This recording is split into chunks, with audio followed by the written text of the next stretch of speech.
Voilà, frères et sœurs, bonjour. Et bienvenue encore en ce lieu où nous avons notre rendez-vous hebdomadaire ensemble avec et autour du Seigneur Jésus-Christ, notre Maître et Sauveur. Il règne, il nous a tant aimés, il est le Tout-Puissant, il est le plus fort, il est glorieux, il est majestueux. Notre Dieu règne encore. Il règne encore ce matin au milieu de nous par son esprit. Nous voulons encore ce matin saluer nos frères et sœurs, nos amis qui nous regardent sur notre chaîne YouTube. Que la grâce de Dieu vous accompagne et vous assiste tout au long des combats que vous aurez et qu'avec lui, nous remportions encore des victoires. L'Éternel règne est le premier chant que nous vous proposons ce matin. Voilà, si vous le pouvez, je vais vous inviter à vous lever. L'Éternel règne, il est majestueux.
Sa maison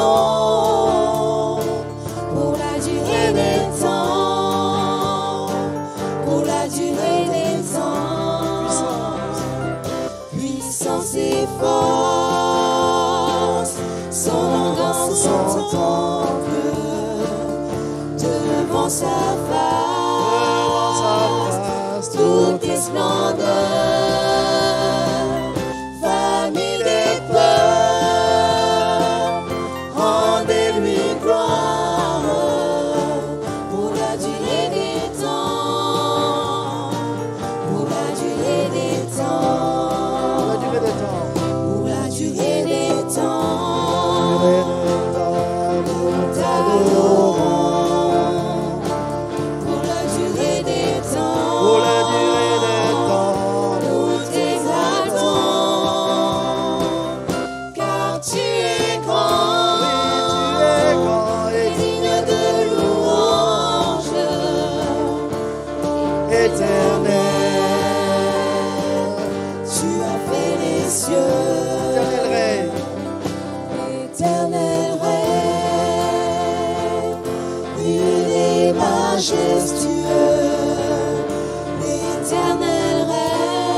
Ses forces sont dans son temple, devant sa face, toutes les splendeurs.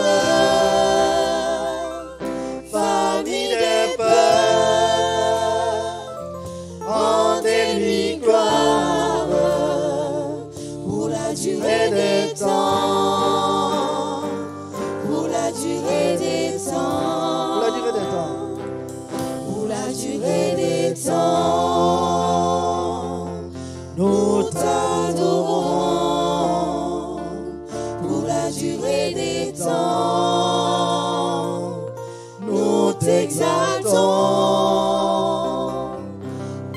tu es grand et digne de louange,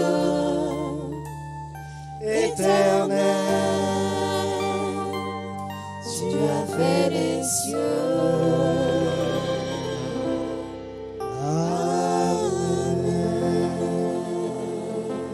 Éternel, tu as fait les cieux. Gloire à ton nom, notre Dieu. Et je réalise encore ce matin que j'ai du prix à tes yeux. Chacun de nous, chacune, nous avons un prix. Nous avons du prix aux yeux du Seigneur. Et sur la croix de Golgotha, lorsqu'il a donné sa vie, c'est pour chacun et chacune. Ce matin, nous voulons vraiment le réaliser. Réaliser qu'il nous a choisis.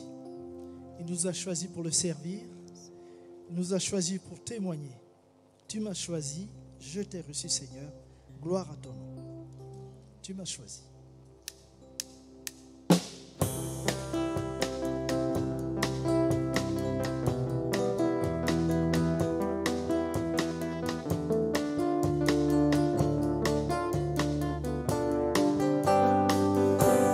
Tu m'as choisi. Je t'ai reçu, Tu m'as aimé. je t'ai aimé, Tu m'as donné. j'ai accepté ta vie. Je suis tombée, Tu m'as relevé. tu as effacé, Tout mon passé. tu m'as pardonné. Tu as transformé ma vie. Encore et encore, encore à chaque instant, tant que je respire, Je te choisirai encore à chaque instant tant que je respire. encore, Encore et encore à chaque instant tant que je respire. Je te choisirai encore à chaque instant tant que je respire. Encore et encore à chaque instant tant que je respire. Je te choisirai encore à chaque instant tant que je respire. je t'ai choisi. Je t'ai reçu, Tu m'as aimé. je t'ai aimé, Tu m'as donné. j'ai accepté ta vie. Je suis tombée, Tu m'as relevé. tu as effacé, Tout mon passé. tu m'as pardonné. Tu as transformé ma vie. Encore et Encore à chaque instant tant que je respire. Je te choisirai encore à chaque instant tant que je respire. Encore et encore à chaque instant tant que je respire.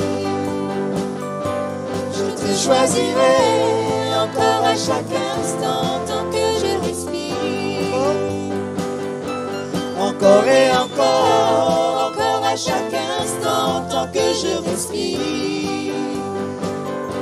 Je te choisirai encore à chaque instant tant que je respire. Je t'adorerai.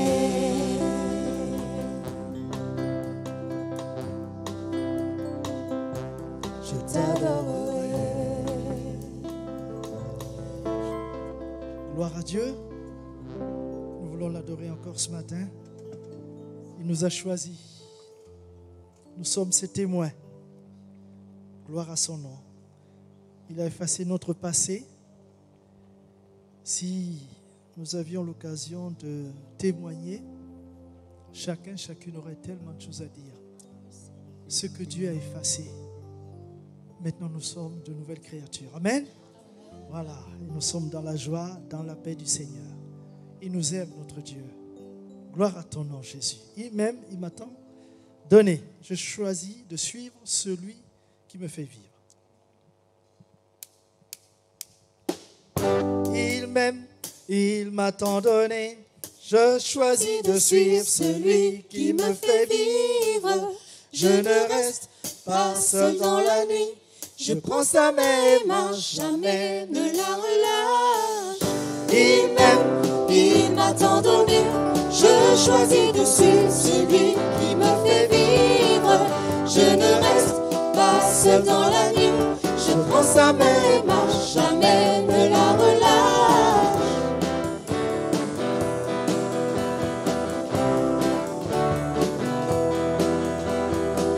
Il se tient tout près de moi.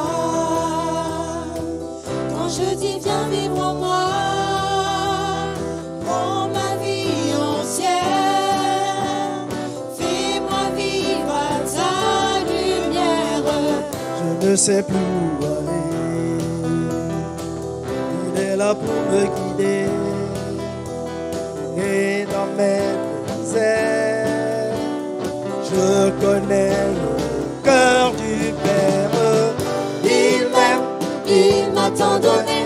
Je choisis de suivre celui qui me fait vivre. Je ne reste pas seul dans la nuit. Je prends sa main et marche, jamais ne la relâche.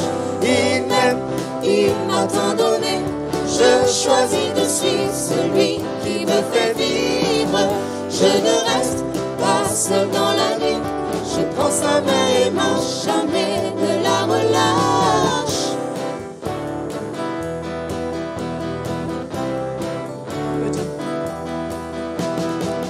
Il me dit viens et suis-moi. Je ne te quitterai pas, ni tes peurs, tes doutes ne détourneront ta route. Je connais le fond de toi, car je vois bien au-delà, jusqu'au bout des jours. Rien ne changera mon amour. Il m'aime, il m'a tant donné. Je choisis de suivre celui qui me fait vivre. Je ne reste pas seul dans la nuit. Je prends sa main et marche, jamais ne la relâche. il m'aime, Il m'a tant donné. Je choisis de suivre celui qui me fait vivre. Je ne reste pas seul dans la nuit. Je prends sa main et marche, jamais ne la relâche. il m'aime. Gloire à Dieu. Amen.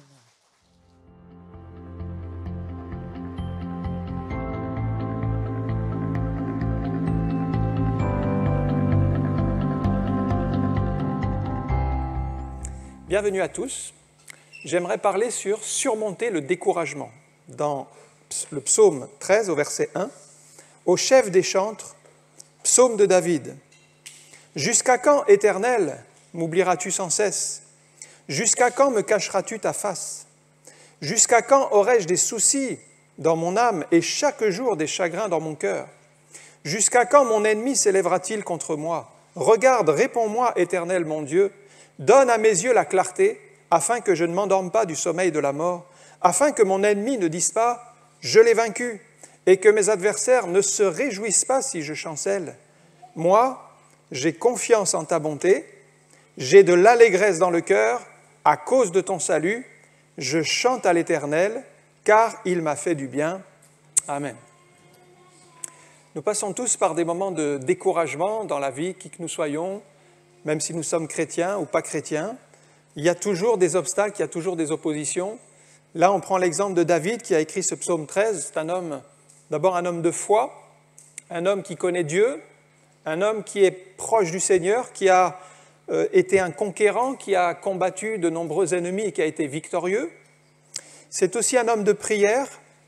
C'est pourquoi la plupart des psaumes sont de David. Ce sont des prières, ce sont des louanges, ce sont des adorations. C'est un homme qui était proche du Seigneur et qui, lorsqu'il jouait de la musique, il y avait une onction particulière.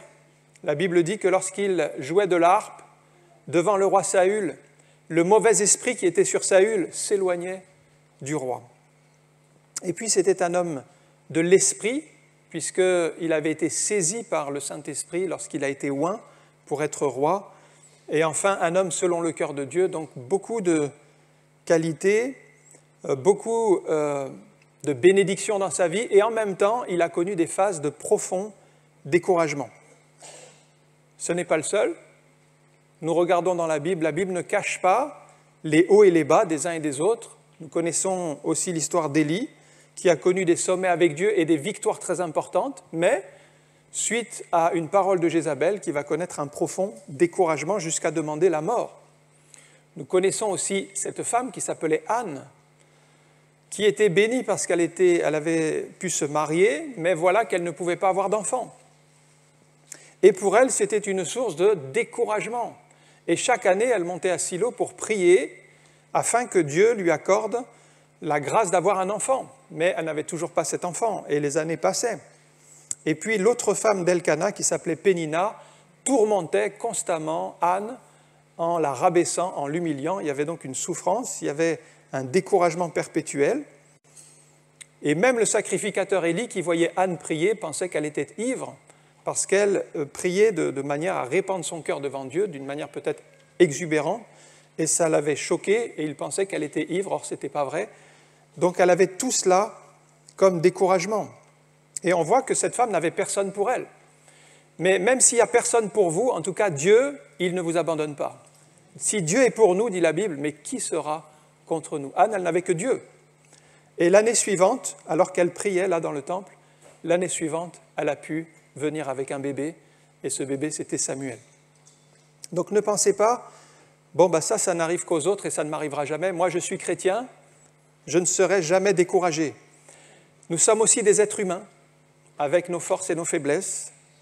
Jésus lui-même, Jésus c'est pourtant le Fils de Dieu, Jésus c'est la parole incarnée, Jésus il a dit « Tout pouvoir m'a été donné dans le ciel et sur la terre », mais quand il était dans son humanité, à un moment donné, à Gethsémane, il s'est entouré de 3 disciples pour prier.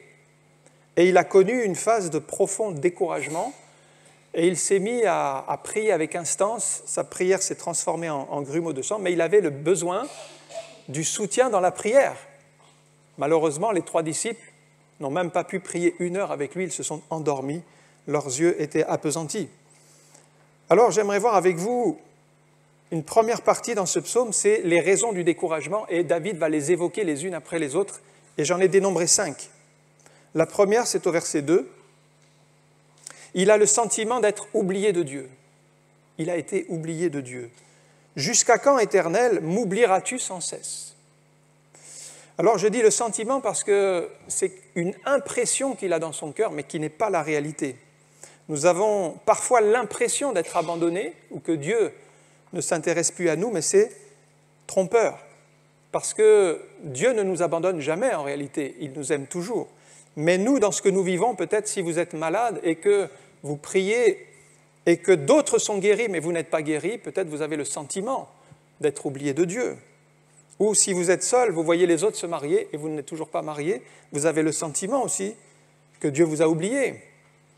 Ou si vous êtes locataire et vous voulez devenir propriétaire, vous voyez les autres devenir propriétaires, vous n'arrivez toujours pas à être propriétaire, vous dites que Dieu vous a oublié. Mais c'est un sentiment, ce n'est pas la réalité. Parce que c'est une question de temps. Et quelquefois, nous aimerions avoir tout de suite ce que Dieu a prévu pour plus tard. Et il faut patienter parce que Dieu a aussi un plan pour nous. En réalité, Dieu n'oublie aucun de ses enfants et il nous aime tous. Il a un plan différent pour chacun. Il n'a pas le même plan pour vous que pour une autre personne, que pour moi. Mais chacun, en tout cas aux yeux de Dieu, nous avons une valeur inestimable. Ésaïe 49, verset 14. « Sion disait, l'Éternel m'abandonne, le Seigneur m'oublie. » C'est peut-être la pensée qui est dans le cœur de quelqu'un ce matin. « Le Seigneur m'a oublié, le Seigneur m'a abandonné. » Dieu répond à cette question. Une femme oublie-t-elle l'enfant qu'elle allait? N'a-t-elle pas pitié du fruit de ses entrailles? Quand elle l'oublierait, même si on arrivait à cette extrémité qu'une femme oublie son propre enfant, « Moi, dit l'Éternel, je ne t'oublierai point. Voici, je t'ai gravé sur mes mains. Tes murs sont constamment devant mes yeux. » Et donc, on voit que l'Éternel a fait un serment. Il nous aime. Si nous sommes enfants de Dieu, si nous lui appartenons, il a un plan pour nous. Nos noms sont gravés dans sa main. Et chaque jour, rappelez-vous que Dieu vous aime, qu'il a un plan pour vous, que vous avez de la valeur à ses yeux, que Jésus a même donné ce qu'il avait de plus précieux pour vous sauver, c'est-à-dire son sang précieux, et que nous avons cette valeur immense aux yeux de Dieu. Mais le diable passe son temps à nous faire douter, à nous faire croire que Dieu nous a oubliés, et tu vois tous ces problèmes qui t'arrivent, c'est parce que Dieu ne t'aime pas. Et tout ça, ce sont des mensonges de l'accusateur. Regardez cette autre traduction que j'ai relevée, c'est le même verset, le verset 2, qui dit « Seigneur », alors c'est David qui dit « Seigneur, jusqu'à quand persisteras-tu à m'oublier ?» C'est un petit peu dans cette version comme si David faisait des reproches à Dieu. Il lui reproche de l'oublier. Mes frères et sœurs, si nous sommes dans cette prière-là et que nous faisons des reproches à Dieu, tu persistes à m'oublier, tu continues à m'oublier, eh bien c'est certain que nous n'avons pas raison devant Dieu. Parce que nous ne pouvons jamais avoir raison devant Dieu, il a toujours raison. Donc si nous critiquons Dieu pour quelque chose, c'est que nous avons tort. Et nous devons réformer notre manière de voir et de comprendre pour l'aligner sur la volonté de Dieu. Parce que tant qu'on est dans le mode de reproche, le mode de critique envers Dieu, on ne peut pas avoir raison. C'est arrivé dans l'histoire de cet homme qui s'appelait Lazare, qui est mort. Alors qu'il était encore mourant, on a appelé Jésus, qui était un ami, pour venir le voir une dernière fois avant son départ. Mais Jésus a tardé à venir et Lazare est mort. Et les premières paroles de Marthe quand elle accueille Jésus, c'est « Pourquoi n'es-tu pas arrivé plus tôt ? Si tu avais été ici, mon frère ne serait pas mort. » C'est donc une parole de reproche pour dire à Jésus « Tu es arrivé en retard. » Et Marie, qui arrive derrière, lui dit la même chose. « Tu es arrivé en retard. » Est-ce qu'on peut considérer que Jésus est arrivé en retard ? Non. Il avait un autre plan. Il avait une autre mission. C'était celle de démontrer sa victoire sur la mort. Et il a dit une parole au tombeau, Lazare sort, et le mort est ressuscité, et il est sorti vivant du tombeau. Il avait un autre plan. Simplement, nous ne l'analysons pas comme cela. Nous croyons qu'il est en retard, et c'est vrai dans notre vie. Nous disons, Dieu n'a pas répondu, Dieu nous a oubliés, il n'a pas agi quand on a pensé que c'était le meilleur moment. Ben voilà, il nous a mis de côté, il ne s'intéresse pas à nous, il ne nous aime pas, il arrive trop tard, etc. Eh bien, tous ces raisonnements, en fait, qui peuvent être juste sur le plan humain, sont faux sur le plan spirituel, parce que Dieu n'est jamais en retard, et Dieu, tout ce qu'il fait, c'est en son temps. Sauf que nous devons apprendre à nous caler sur le temps de Dieu et ne pas être à contre-temps, à notre temps à nous, mais à faire plier notre temps et le soumettre au temps de Dieu. En dire, Seigneur, que ta volonté soit faite en ton temps, et patienter dans la foi jusqu'à ce que la main de Dieu arrive. Ça, c'était le première parole de David qui dit « Mais tu m'oublies, Éternel ». Deuxième parole, « Jusqu'à quand me cacheras-tu ta face ?» C'est maintenant le silence de Dieu. J'ai regardé d'autres versions. « Jusqu'à quand te détourneras-tu de moi ? Jusqu'à quand seras-tu loin de moi ?» Une autre version. Une troisième version, « Jusqu'à quand refuseras-tu de me voir ?» Donc, il ressent ici que Dieu ne lui parle plus, que Dieu est lointain. Et c'est vrai que dans la parole de Dieu, il y a certains silences de Dieu. Je ne sais pas si vous l'aviez remarqué, mais quand David, par exemple, a péché avec Bathsheba, il a eu cette désobéissance flagrante de commettre un adultère, il y a eu un enfant qui est né, eh bien, on ne voit pas Dieu parler à David pendant toute cette période. Et David continue à faire son service de roi. C'est comme si Dieu avait vu, parce que la Bible dit que ce que David avait fait déplut à l'Éternel. Mais après, il n'y a plus rien. Jusqu'à la naissance de l'enfant. Et la première parole de Dieu, ça vient avec le prophète Nathan qui vient voir David pour le reprendre à propos de ce péché d'adultère. Il y a eu un silence, et si vous calculez, ça représente une année entière. Une année entière pendant laquelle David a continué à faire ses activités, son service de roi, etc. Mais Dieu a fait silence. Et quelque part, ces silences de Dieu doivent nous interpeller pour dire qu'il y a quelque chose qui n'est pas normal. On en trouve d'autres, par exemple avec Abraham. Abraham qui a cédé à un moment donné parce qu'il ne voyait pas le fruit de la promesse « tu auras un enfant ». Et puis Sarah lui a conseillé « écoute, on voit bien que Dieu n'y arrivera pas par nous, on va demander à Agar, la servante égyptienne, de faire l'enfant ». Et puis Abraham est allé vers Agar et il y a eu Ismaël qui est arrivé. Et à partir du moment où Ismaël est né, c'est au chapitre 16 de la Genèse, Abraham a exactement 86 ans, jusqu'au chapitre suivant, qui est donc le 17, et dès le début du chapitre 17, déjà Abraham a 99 ans. Il y a une période de 13 ans, là, après la naissance d'Ismaël, où on n'a plus aucune communication entre Dieu et Abraham. Plus rien, en tout cas, dans la Bible, rien. Ça fait 13 ans de silence. Ça veut dire que Dieu n'approuvait pas cette situation, que Dieu n'était pas d'accord. Et puis après, quand Dieu reparle, il annonce à nouveau la promesse, et là, Isaac va naître. Dieu reprend les choses en main. Mais des fois, il y a des silences de Dieu qui veulent dire quelque chose. Qu'est-ce que Dieu était en train de dire par son silence? Il disait, mais ce que tu fais n'est pas bien. Ce que tu as fait, c'est un péché. Tu t'es détourné du commandement de Dieu. Tu n'as pas cru dans les promesses. Donc Dieu nous parle par ce silence, et s'il cache sa face, s'il ne parle plus, c'est qu'il a des raisons de dire, attention, on est sur une mauvaise voie. Psaume 30, verset 7, regardez David qui écrit, « Je disais dans ma sécurité, je ne chancellerai jamais. » Et là, qu'est-ce qui démontre? Qu'il est arrivé à un point où il est orgueilleux. « Je ne chancellerai jamais. Éternel, par ta grâce, tu avais affermi ma montagne. » Qu'est-ce qui s'est passé? Tu cachas ta face, donc Dieu s'est retiré, et je fus troublé. Tu cachas ta face, pourquoi Dieu a fait silence? Parce que l'orgueil de David montait à son esprit, et il se pensait arriver quelque part, il se sentait dans sa sécurité par sa propre force, il avait des paroles orgueilleuses, Dieu a fait silence. Et ces silences de Dieu, ça veut dire, attention, on a pris une mauvaise direction. Alors il nous parle par sa parole, il nous avertit par les prophéties, il nous avertit par les messages.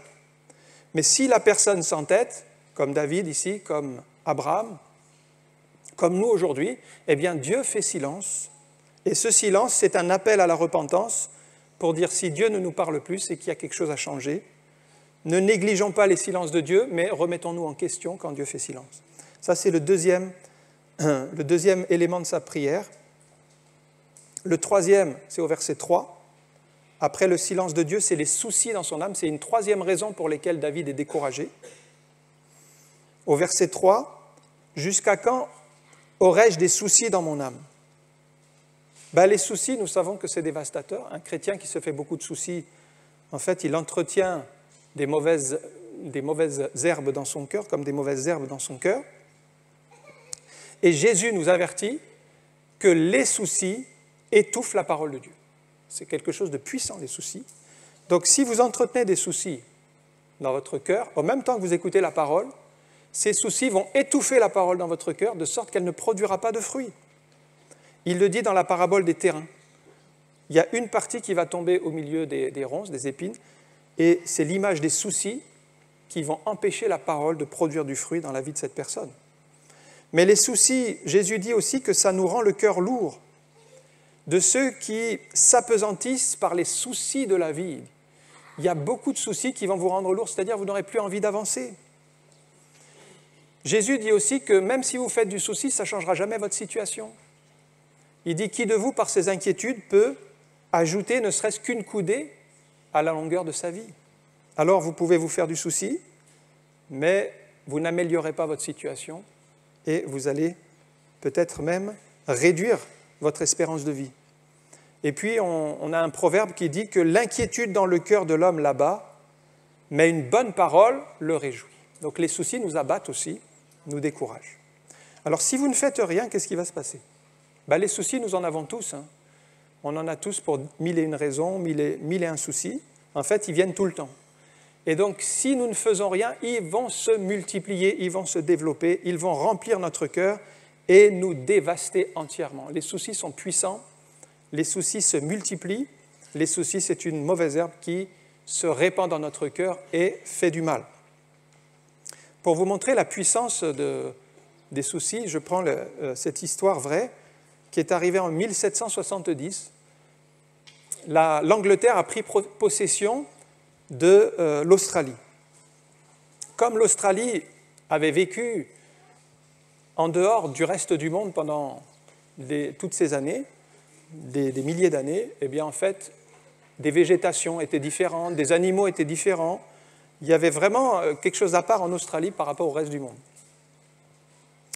Et un Écossais qui était venu dans ce grand continent pour s'installer, a voulu emporter avec lui une poignée de chardons qui sont le symbole de son pays, et il a voulu les planter dans son carré de jardin.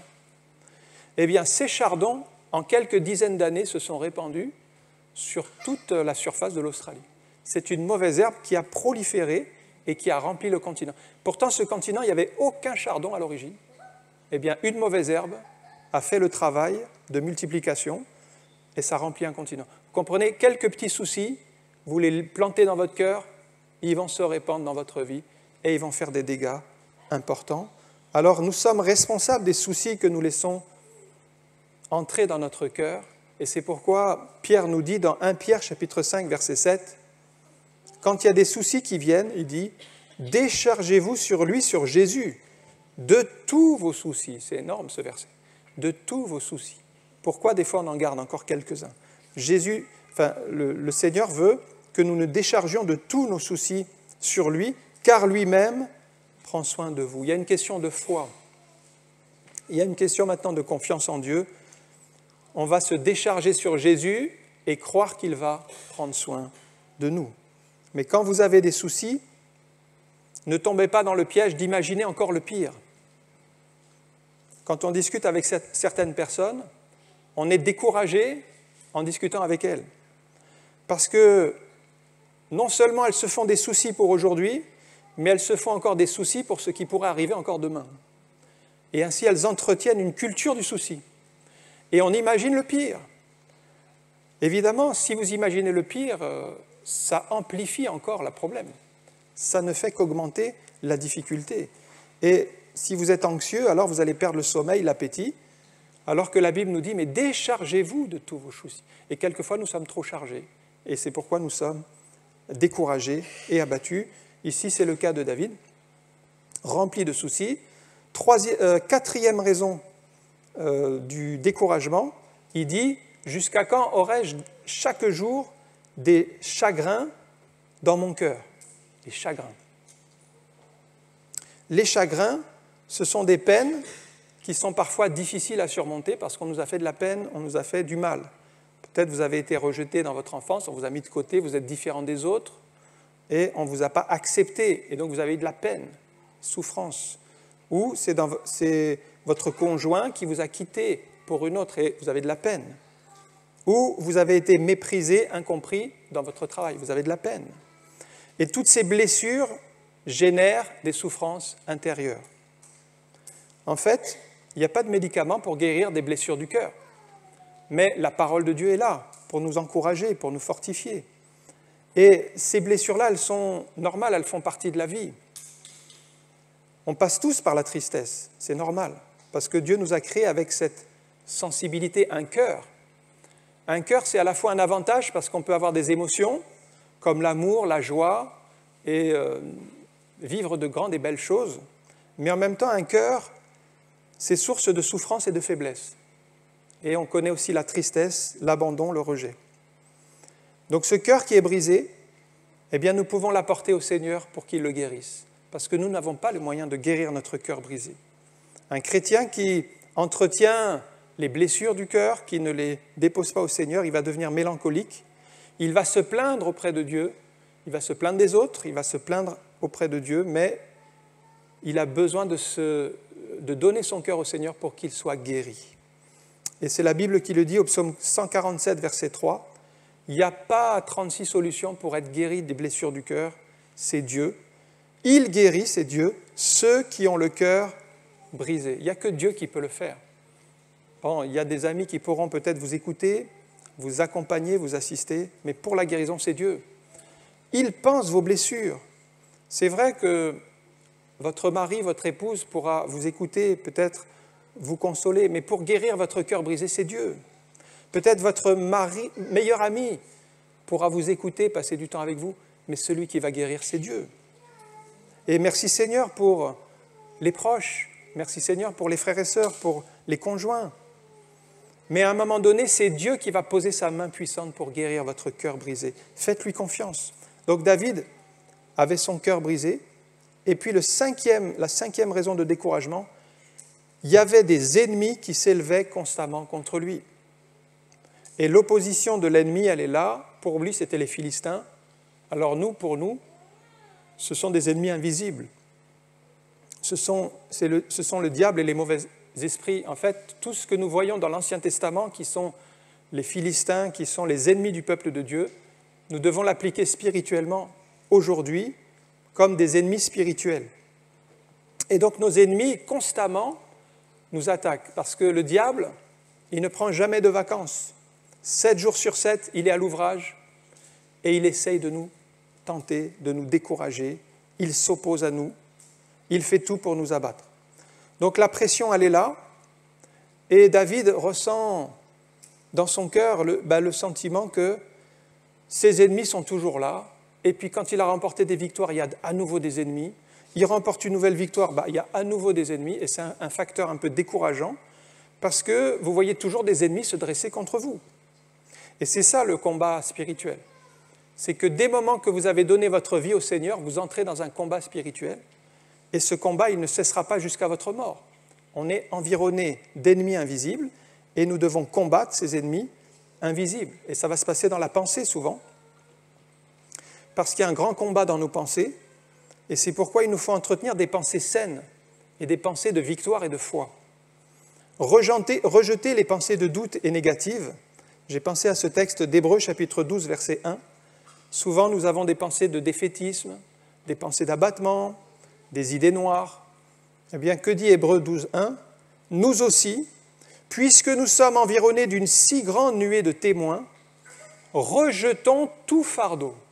Rejetons tout fardeau. Et le péché qui nous enveloppe si facilement. Et voyez, c'est comme ça qu'on peut courir. Et courons avec persévérance dans la carrière qui nous est ouverte.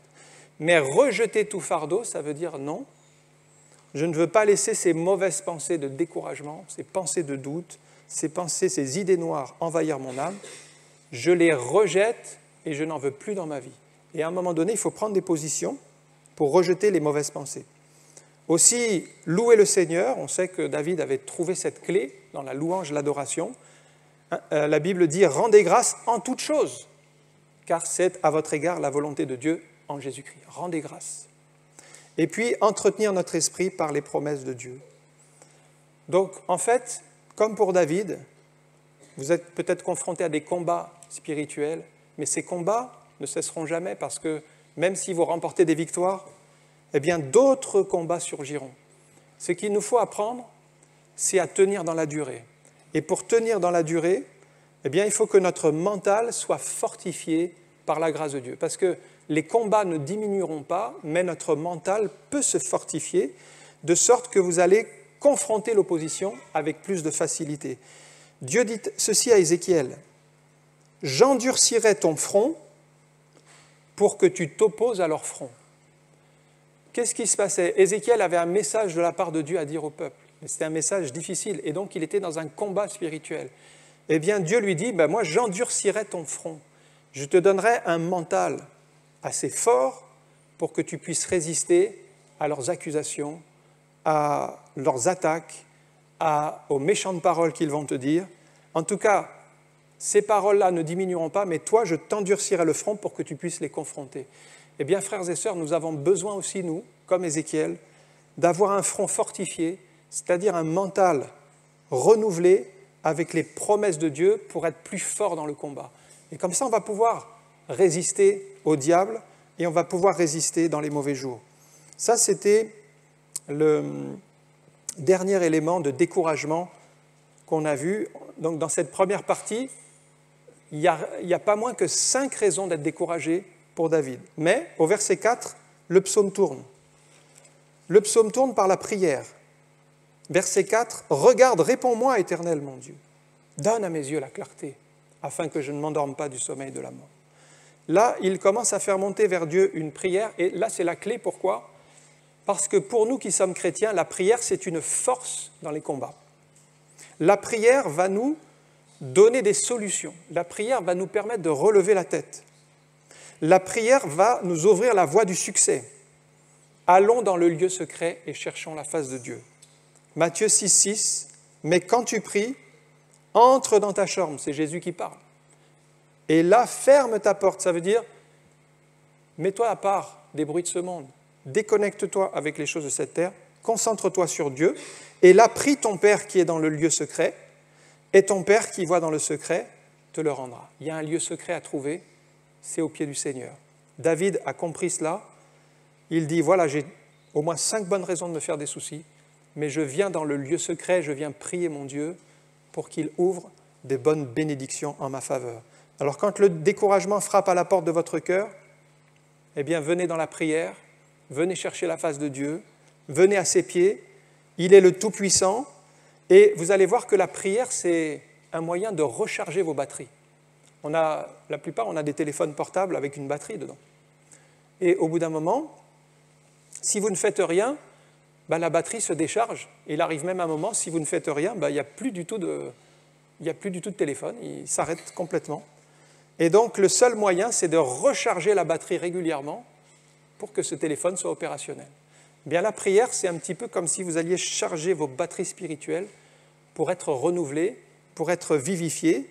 Et si vous ne priez plus, si vous diminuez dans la prière, votre batterie, elle va diminuer, de sorte qu'arrivé à certains moments, il y a des chrétiens qui ne prient plus, ils n'ont plus de batterie. C'est-à-dire qu'ils deviennent morts spirituellement, ils deviennent secs.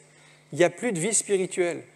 Ils sont comme éteints. Mais s'ils reviennent dans la prière, même un téléphone complètement éteint, même un téléphone qui n'a plus 0% de batterie, vous le remettez, petit à petit, il va se recharger. Jusqu'à 100%. Donc c'est possible. C'est vrai pour un chrétien. Quand bien même vous êtes arrivé au stade où vous ne priez plus, où vous avez abandonné le Seigneur, si vous revenez au Seigneur de tout votre cœur, si vous revenez dans la prière, il va vous remplir à nouveau et vous redonner tout ce que vous avez perdu. La prière nous rendra efficaces. Malheureusement, beaucoup de chrétiens me disent « mais je n'ai pas le temps de prier » et on fait d'autres choses en priorité. Mais la prière nous donne des idées. La prière nous permet de gagner du temps. La prière nous ouvre des portes qu'on n'avait pas pensées. Or, vous pensez que vous allez gagner du temps si vous négligez la prière, mais en fait, vous vous mettez des bâtons dans les roues. Or, la prière, elle est là pour dégager le terrain, pour vous permettre d'aller directement vers les bonnes personnes, aux bons endroits et avoir les bonnes connexions. C'est la prière. Ce n'est pas par hasard, c'est parce que Dieu conduit. David, aussi très important dans ce psaume, après la prière, dans sa prière, il dit « Mais donne à mes yeux la clarté, j'ai besoin d'y voir clair. J'ai besoin d'y voir clair dans cette situation. » Pourquoi ? Parce que si vous voyez que les choses à point de vue humain, vous allez voir tous les découragements là devant vos yeux, mais vous n'allez pas voir le côté spirituel et la main de Dieu. Alors il dit « Éclaire mes yeux pour que je voie ». Et lorsque vous allez prier, en fait, Dieu va illuminer les yeux de votre cœur. Vous allez commencer à voir les choses d'une autre manière, à voir les choses selon le cœur de Dieu. Si vous ne développez pas cette vision qui est dans le cœur de Dieu, c'est-à-dire « Illumine mes yeux, permets-moi de voir ta gloire », vous allez être vite découragé, vous allez faire demi-tour. Mais si vous entretenez cette relation avec Dieu, avec cette vision de foi, c'est ce qui vous permettra d'avancer, comme David l'a réalisé. Il a reçu la lumière d'en haut et il a compris qu'il n'était pas seul, que Dieu était avec lui dans son combat et il a repris la route. Il y a un dernier point, c'est le verset 6. David conclut ce psaume par la reconnaissance et sa confiance en Dieu. Verset 6. Moi, j'ai confiance en ta bonté. Voilà comment il s'exprime à Dieu. David affirme sa confiance en Dieu seul. Au moment où il prie là, il y a toujours les ennemis qui sont nombreux. Il a toujours tous les soucis qui l'accablent de toutes parts. Il n'est pas encore délivré, mais il sait que le temps viendra où Dieu agira. Et il dit, mais moi j'ai confiance en ta bonté, tu vas agir, tu vas étendre ta main, tu vas faire grâce. Et remarquez, le premier mot, c'est moi. C'est-à-dire que la foi, c'est personnel. Moi, je ne peux pas croire à votre place, de même que vous ne pouvez pas croire à ma place, ni à la place de votre conjoint. La foi, c'est maintenant individuel. Et j'allais dire, David a pris sa décision de croire pour lui-même. Eh bien, c'est à chacun de nous ce matin de dire, moi aussi, je veux avoir confiance dans la bonté de Dieu. Je veux lui faire confiance dans ma situation. Je sais qu'il a encore un plan et qu'il agira. C'est une décision que chacun doit prendre. Et cette décision, personne ne peut la prendre à votre place. Donc David l'a saisie. Il dit, moi, j'ai confiance en ta bonté et je sais que tu vas agir. La confiance, c'est quoi ? c'est que vous allez commencer à croire sans voir encore la chose se réaliser. Commence à croire. Dieu va faire quelque chose. C'est croire sans tout comprendre de ce que Dieu va faire. Vous ne savez pas ce que Dieu va faire. Vous ne connaissez pas ses moyens d'action. Vous êtes limité, mais vous croyez quand même si vous n'avez pas le début et la fin. Croire, c'est continuer à faire confiance à Dieu alors que même vos yeux vous disent le contraire de ce que Dieu vous dit. C'est ça, croire. C'est croire plus Dieu que ce que vos yeux vous montrent. C'est l'évangéliste Billy Graham qui donnait cette illustration pour expliquer la foi, qui est très simple. Il dit c'est comme un pilote d'avion qui doit atterrir dans le brouillard. Ce pilote, il ne voit absolument rien. Il ne sait pas s'il faut aller à gauche, s'il faut aller à droite, il ne sait pas s'il faut aller plus haut ou plus bas. Et il doit arriver sur la piste d'atterrissage. Mais comme il y a du brouillard, il ne voit rien. Eh bien, il dit la seule référence qu'il a, c'est la tour de contrôle qui lui donne les indications.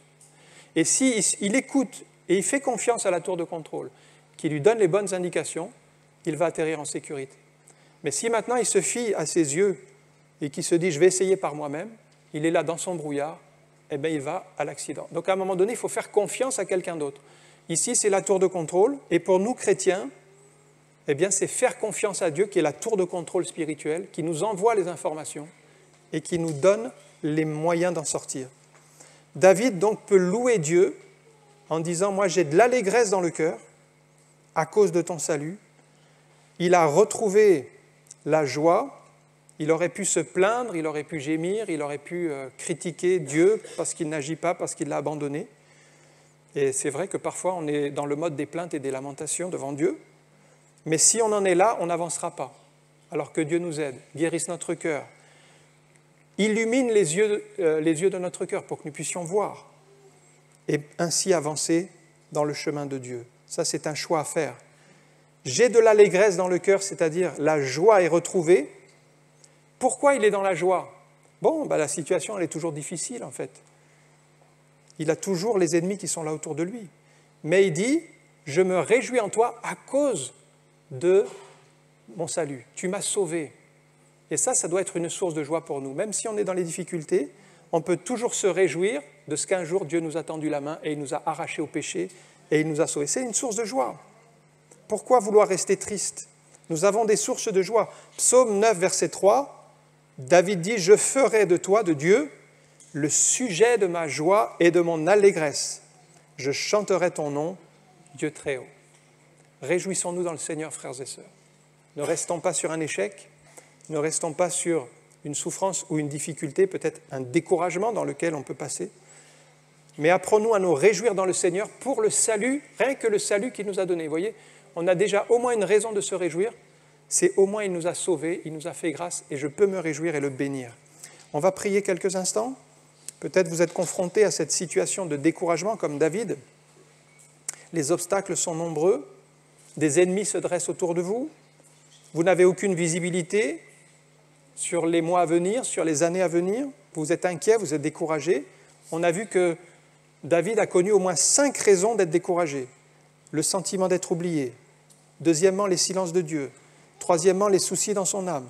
Quatrièmement, des chagrins de cœur. Cinquièmement, l'opposition de l'ennemi. Et on pourrait continuer la liste.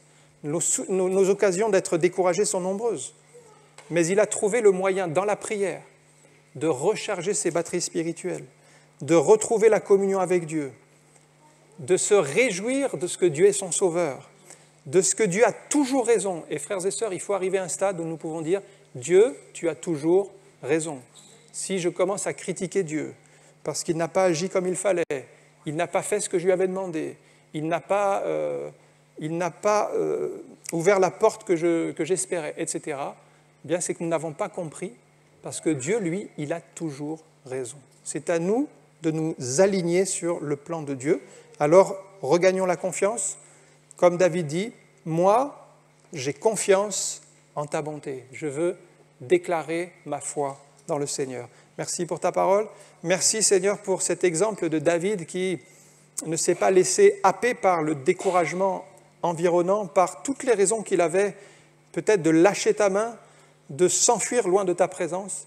Mais Seigneur, nous voulons, comme David, avoir recours à la prière.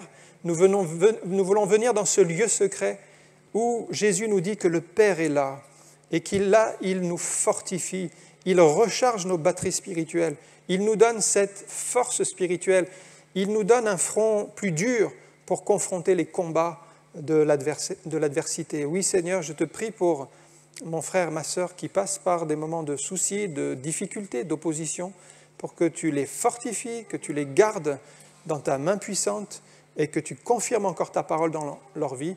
Dans le nom de Jésus, nous te rendons toute la gloire. Amen. Que le Seigneur vous bénisse.